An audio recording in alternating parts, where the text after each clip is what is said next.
Today, my day was very quiet. I didn't go to work today. I went back to the doctor with my eyes. As you see, I have the red eyes. I went to the doctor today. Yes, I went to the doctor today. I went to work yesterday with my eyes. I was like, everybody coming to me, I say, back up, don't come close to me. I might have the red eye. So today I went to the doctor and I got some medication. I got an antibiotic for my eyes. So you see it much better now. It was red this morning. Yes, it was red this morning. So I hope everyone have a good day at work and everyone reach home safe and sound. So give God thanks for keeping it through the day and to reach home safe, because many of us does not reach home safe. Leave out and we do not reach back home. But thank God you're home safe. Okay? Tonight I want to talk a little about my journey in St. Martin. I always heard people talk about going to a next man's country and what they encounter. Well, I have a story. I have a lot of story. My story is long. Maybe it will do 1, 2, and 3. Even 4, my journey would be 4 parts. But it's not a testimony I have, but I always heard people talk about going to a next man country, leaving your country and going to a next man country. It's not a bed of rose. It's not easy at all. I realized now and then that it's not easy being in a next man country. You know what the word is? Illegally, right? It's not nice. You endure a lot of stuff, which I did endure a lot of stuff when I was illegal. Yes, I came here 1990. I was in Jamaica. I went to Canada in October. And in November, a friend of mine invited me here. And I was like, I just came from Canada. And then she said, you don't have to come. And when I came, I was like, but this place look like Jamaica. I just coming from Canada. I said, I thought this place was like Canada, where you see all those big buildings and nice places. And you know what I mean? Canada, well nice and thing. With snow and all them kind of things. I was like, okay, this is like Jamaica, man. So anyway, I say, okay, let me see what it's all about. So that's the November, right? The December, I got a little job. There was a warehouse opening not far from where I was living. A warehouse had opened selling carpets. So I got a job there. And you know, it's Christmas now, November, everybody's shopping for carpet and household items, and you know, things booming for November, December. In January, you know, everything dead, money done, everybody money finished, and so the money finished, is so my work had finished in January. The gentleman said to me, you know, things get slow, I wouldn't be able to pay you, so I have to lay you off. And I just went out on my own now. I just got a room to rent to share with somebody. It's like a 3-bedroom, and I got 1 to rent from it. I said, Lord have mercy. How am I going to manage now? The task was on in the next one country. Children back home to send to school. Mother looking for money. Landlord looking for rent. Hey, the food wasn't even my problem, like all those bills ahead of me. Anyway, there was a friend of mine who worked together. That's my partner in crime. You're gonna hear her name mentioned so many times in this video. Her name is Judy. She was my backbone. She was my friend. She was my first friend here in St. Martin. Judy. She made birthday today, and happy birthday, Judy. I hope you enjoy your day. I can't see you today because of my eyes. It's so contagious. I don't want to come close to you. But I'll see you by weekend. Good night, Judy. Oh, I forget to hail my mother. My mother, good night. My brother in Seafield Garden. I know you're watching. My mother always said to say hello to her. Hello, Hazel Davis. So rent, all the bills, children going to school. So I'm now confused. I'm saying, Lord, what am I going to do? But anyway, it was a struggle. It was really a struggle then. And so I do one work, and I was like, go back home? No. I'm done here already? Yes. Why go back home? I always hear people talk about foreign, foreign country. Anyway, a lady got a little job for me, and I go and bounce it. You know what I mean? I go and bounce it, bounce it. I go and give you everything. I go and bore you, but I go and just tell you some of the, you know, the most important part. So I go and tell, you know, look at day work and all that kind of thing, you know. So I say, man, this is what I come here for? To do certain things, household work and all that kind of thing. People, you have to wash people. And you know, this girl didn't wash the part. But anyway, I ain't getting into that.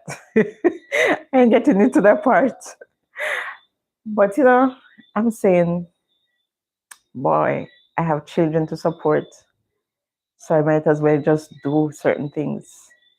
I do the household work. The more I clean in this house, I got the job, is the more dog hair I see. That was like, you know, every day I like upset the cleaning dog hair, just moving the dog in the house, you know, use them kind of thing. We use the dog on the outside. And the struggle keep going, going, going. And I said, wow. I always hear people talk about United States. People have to do so many work to, you know, to survive. Yeah, to survive. It always brings tears to my eyes, you know, because, you know, it really was rough. Rough. So I remember, you know, when immigration, you have to be careful. You go on the road. People don't want to hire you because they say if immigration come, they go and charge you. You know, charge them to be working illegal. So they, you know, they just blind you sometimes, and they just pay you when they want to pay you, how they want to pay you, when they want to pay you. I was like, yo, no, sir. I said no. One time I said, okay, I'm gonna go home, and next time I said, boy, let me fight it out. So I'm gonna cut story short. It so happened that one day I was so desperate to want a job, bills to pay. My son going high school. I said, I'm going by this hotel, Sonesta Hotel. So I said, okay, let me go Sonesta to look a job. So one morning early, I got up, I went. When I went, there was about 5 or 6 other persons was there, women, because we're looking for housekeeping. So when I went, I said, okay, we wait until about 9:30. You know, the supervisors then came in, they have to set their work together, and you know. So I said to myself, I ain't going to leave until when, you know, they finish. I ain't going to get impatient because I want a job today. Anyway, I went to Mao and the lady came out. After such a long wait, the lady came out and said, Mrs. Ambrini, she came out and said, if you do not have any papers, we cannot employ you. So everybody got up and then left. But this girl didn't leave, because I tell myself, I come to look work and I want to hear whether you employ me with paper or without paper. It's work I want today. Hey, I said, miss, I'm asking you, please, if it's even to clean the bathroom, anything you want me to do this morning, I'll do it. But I need a job. That's desperation. No? Desperation. And she said to me, come tomorrow morning to try your uniform. And trust me, this girl jumped in the roof. I don't know how I didn't touch the ceiling. But all I know, I jumped in the roof and said, thank you, Jesus. Thank you, Jesus. I jump in the roof now. Because everybody went, but I decided I want work. And it's work I come from, it's today I want to work. So I went early. Hey, I got up early that morning, boy. I got up early that morning and I went there and I tried my uniform and they carry me to rooms, show me how to do beds, show me how to do that, and so I get one contract, two contracts. I did about 3 or 4 contracts. But hi, Carl, how are you? I'm good. And you? How are you? I'm good away from my eyes. I went to the doctor today with my eyes. Anyway, I started to work. They trained me and everything. So when I there, and so I did 1.5 year. So I catch myself, I balance out. So when it was July holiday, I sent for my daughter. I just can't cut it up in pieces because it's a long story. Thank you, Carl. So I sent for my daughter for July holiday. It was holiday, so I sent for my daughter. So she came up because I was sharing. Now I moved from one place, I was sharing with somebody else. Some girls I was sharing with. Oh. But there was this particular girl that was living there. She and her boyfriend always fighting and all them kind of things. So I'm like, wow, that's not a good environment. But anyway, I went to work 3 to 11. I came about 11 o'clock the night because I worked the night shift. And when it was like 4 o'clock in the morning, we heard some hard knocking on the door. I was like, yo, when we hear knocking on the door, you know it's immigration, right? Hey, why? Immigration surround the house, they surround the house with big guns and all that kind of thing, And they kick off the door where I was living. And they put handcuff on us. Can you imagine illegal, committing a crime? That means illegal in the country. They put handcuff on they put a handcuff on us, boy, 2 tools. And it was my daughter came up the Wednesday and the Thursday, Friday, Saturday. So the Thursday, Friday, and the Saturday morning, we went home back to Jamaica. A friend of mine kept her for me until it was time to go home.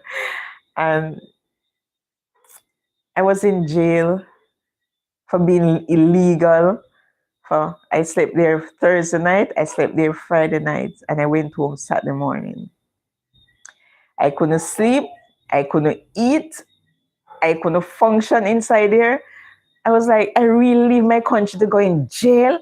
You hear this bad man over there talking, you hear all kind of thing in the ears. It's like my head was like going crazy inside there because you hear and when the jail door ponging, it's like you're like in jail and in the dark. And I said, my God, being illegal, they put you in a jail with murderers and bad man. I was like, no, Paulette. This ain't supposed to be. Anyway, they bring my daughter from by the airport. I went home. Boy, when I went Jamaica, could I sleep? Every door that knocked, I was scared because the prison door go bow, bow, bow. And when I go down, I couldn't get no door slam. Any door that slam, it scared me. It was a trauma for me. And I said, you know what? When I go back to St. Martin, you ain't gonna have no time for say put any more handcuff on me.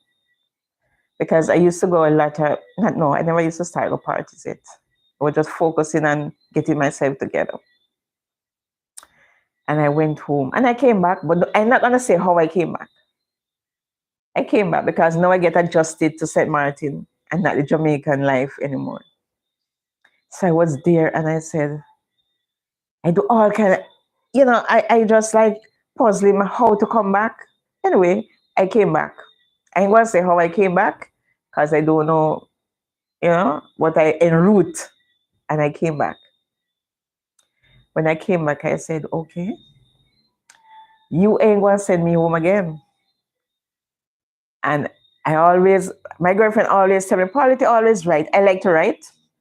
I like to write my future.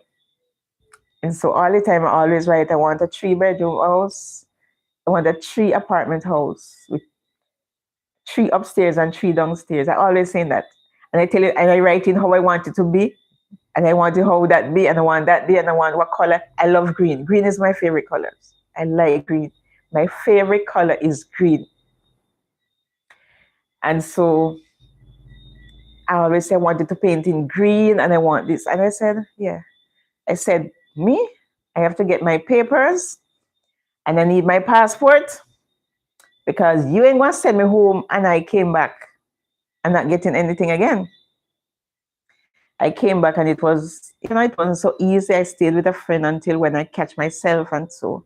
And one day I was walking, one day I went by a prominent bakery in St. Martin here and I went to look at a job and he said he didn't have anything. So one day he saw me on the road and he said, go check mommy, mommy wants to see you. And I went there. I wasn't far from it when I went there and I got a job. I did 16 years there, 10 years supervisor, and I worked there for 16 years. And then I opened my own restaurant. It didn't work and I leave. I close it. What I'm saying that being a next man country is really hard. In the United States, I see wife going in, husband coming out, and it's so they're back and forth. They come in, they can't have time for each other because they have to be bursting the tail for bills. St. Martin is no difference. And I came back and not forgetting, I used to go parties. I never used to go party in Jamaica, but my girlfriend Judy and I, my co-pilot, used to go parties a lot.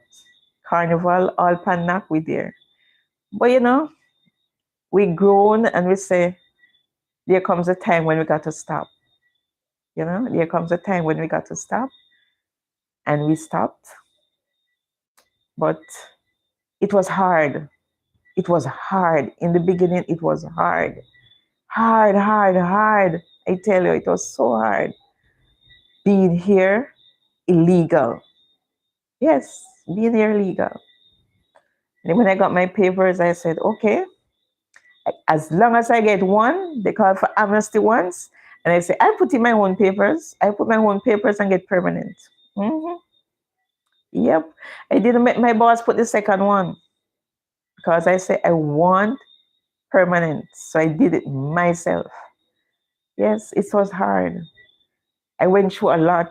Yeah, is when you go next month, you can't carry a lot of clothes. I didn't bring a lot of clothes. I have to be washing one to make sure it dry for the next day to get you just have to mismatch on all them kind of things. Mm-hmm.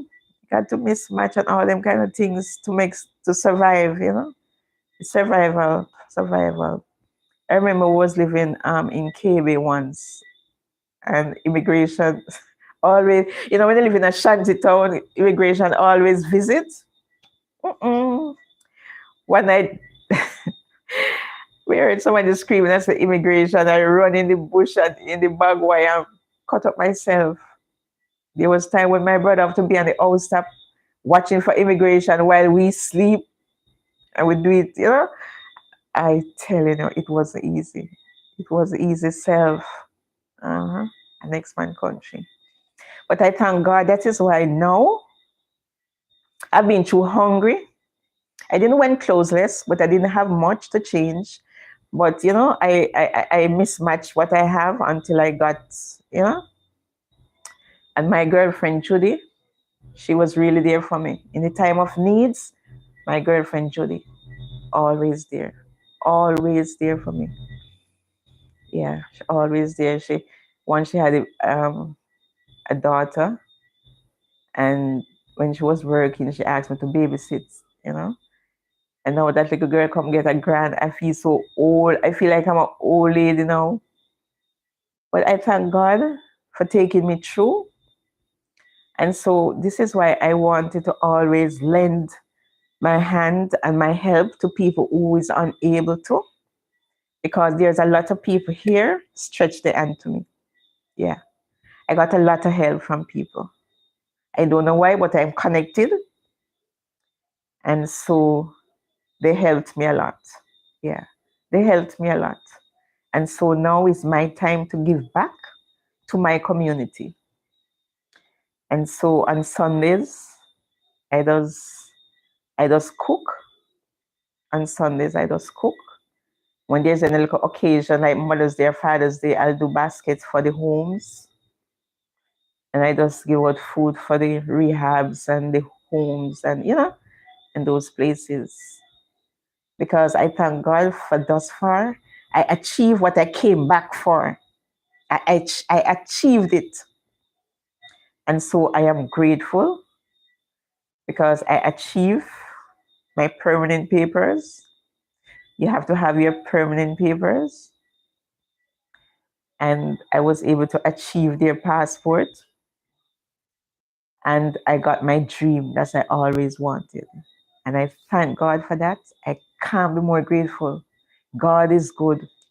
Yes, He's an on-time God. Yes, He is good. And I can't stop serve Him because He brought me through the struggle. I can't say all the struggles, but I've been through the struggles. Yes, I've been through it. When I went to the States and I saw the struggle in the States, I said, leave me in St. Martin. I'll stay in St. Martin. I don't like the States to live. I like it for vacation and to shop. But to live in the States, I don't know if I can't live in the States. If I wanted to, I could over 20 years ago, but not to live. I enjoy the shopping there. But leave me in St. Martin. I'll stay here. Yes, that's my second home. That's my second home in St. Martin. I'm not going nowhere else. Nowhere else I'm going. Not in the States to live. My son always say, "Oh, Mommy, I'm going to send for you." I said, mm-mm. I said, vacation is good. Vacation, no problem. I remember I went up there last year and it's like, I did 1 week and I was like ready to come home now. Yes, it's like it's like I did 1 week and it's like I was ready to come back home because I'm like, the medical up there is so. I wasn't feeling well. I went Kings County Hospital and Lord of His mercy. Some paracetamol they gave me, and the bill come to 1,300 and something. I just passed it through my phone there just now. I was just checking my phone and I saw it in the email. 1,300 and something dollars for 2 little paracetamol. For Tylenol, I mean, not paracetamol. Tylenol. So sometimes when I heard those people in the States crying, I felt it. I know. I felt it for real. I can't believe people went homeless in the States. I see people on the street, in the big United States, on the street side, homeless. It's impossible. Big United States. When I went to United States and I see certain things, I was like, this is the States? This is where people always killing themselves to come? I said, no, sir. Leave me right here in St. Martin. I'll stay here. This is my home. Oh, I forget. I find everything right here. I find my husband here. I get my passport here. I get my papers here. I get my dream here. What more again I want? I want nothing. A vacation is just right. Just right. Carl, did you went to church yesterday? Did your daughter took you to church? I will come with the next part too. But I won't be long. This on the first one. But there is more, I just chop it up a little, but there is more that is not said. Yeah, that is more that is not said. But you can have a good night now. And I'll see you in part 2. Yeah, in part 2. St. Martin, St. Martin, St. Martin. It break you, it teach you. It open the eyes, it open your eyes, St. Martin. That's open. It's an eye opener, St. Martin. It's an eye opener. Yep. Yep. The other day in January, there was an election in January. I voted for the very first time in my life. And I am thinking twice to vote again. There's something happens, so we have to do re-election, but I'm not sure if I'm going to vote again. Because that was my first. I never voted in Jamaica and I voted here. And it's like, yo, no, sir. St. Martin, beautiful island. It's a beautiful island. It's quiet. It's a very quiet place. Work, home. On the weekend, you have a few spots, yes, but it's like work and home. But you come to achieve something. It's not all about it. Well, I did my time. My girlfriend and I, we used to we used to be partying on weekends. When I come home, it's just for me to go to work for 5 o'clock. Saint Martin, Saint Martin. Anyway, I'm not gonna bore you any longer. But I come with part two of my journey in Saint Martin. I just chop it up a little. There's more I can say, but I'll leave some for next time. So you have a good night now and sleep good. I'm just gonna do some little prepping for tomorrow. I think I want to make some juice. So good night. You good night everyone. I see you tomorrow on part two. Okay? Bye. Bye, Carl. Look like you fall asleep on me tonight, Carl. Bye.